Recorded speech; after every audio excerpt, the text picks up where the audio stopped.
সংবাদ প্রকাশের নিয়মিত আয়োজন আমিও আঁকতে পারি। তোমাদের সাথে আছি আমি চারু হাবিব। বন্ধুরা, ছবি আঁকতে গেলে কিছু সূত্রের প্রয়োজন। সেই সূত্রগুলো কি, সেগুলো আজ আমরা দেখব।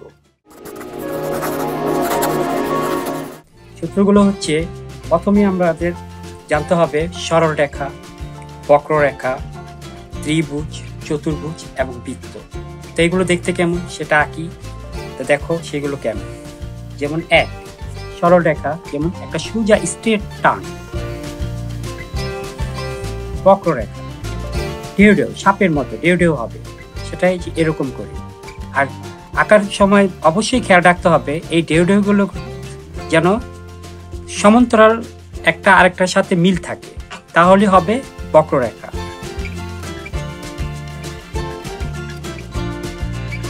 ত্রিভুজ, তিনটা সরল রেখা যে জিনিসটা তৈরি হয় সেটার নামই হচ্ছে ত্রিভুজ। একটা সরল রেখা, দুইটা সরল রেখা, তিনটা সরল রেখা, এই তিনটা মিলে হচ্ছে ত্রিভুজ। চতুর্ভুজ, চারটা সরল রেখায় যে জিনিসটা তৈরি হবে সেটাই হচ্ছে চতুর্ভুজ।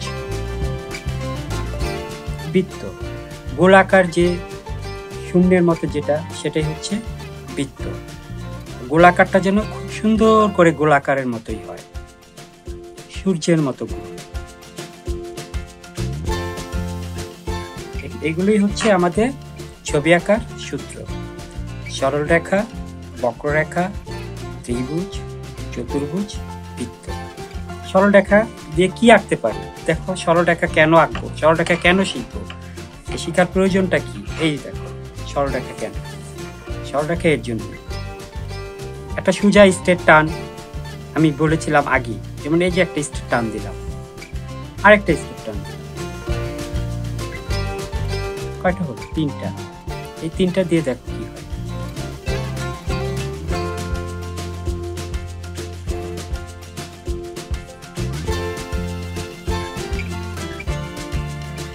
বুঝতে পারছো এটা কি? এটা হচ্ছে পেন্সিল। আবার একই জিনিস, আবার স্ট্রেট টান দিই, দুইটা দিয়েছি।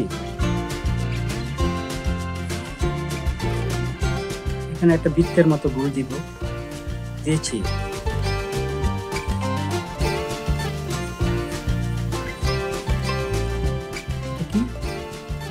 মোমবাতি। তো এইগুলো এই সরল রেখার দ্বারাই এগুলো হচ্ছে। সরল রেখা কেন শিখবো? এই কারণে। বক্ররেখাটা কেন শিখবো? ওই যে বক্ররেখা আমি বলেছিলাম আগে, যে বক্ররেখা হচ্ছে এক তালে ঢেউ ঢেউ ঢেউ ঢেউ করে আসবে। দেখো এই বক্ররেখাটা দিয়ে কত সহজে আমরা একটা সাপ আঁকতে পারি। এই সূত্রগুলোকে আমরা আমাদের অবশ্যই অবশ্যই অবশ্যই শিখতে হবে, তাহলে আমরা যে কোনো জিনিস এগুলো দ্বারা আঁকতে পারব।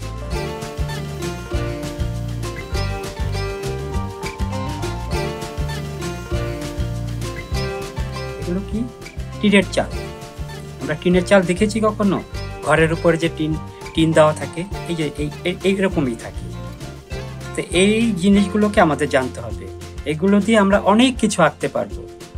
তো আমরা সামনের ক্লাসে আমরা শুরু করব 0 থেকে 10, এই ক্লাসগুলো আমরা করব। তা আগে আমাদের যেটা দেখালাম সেটা করতে থাকবো সবাই।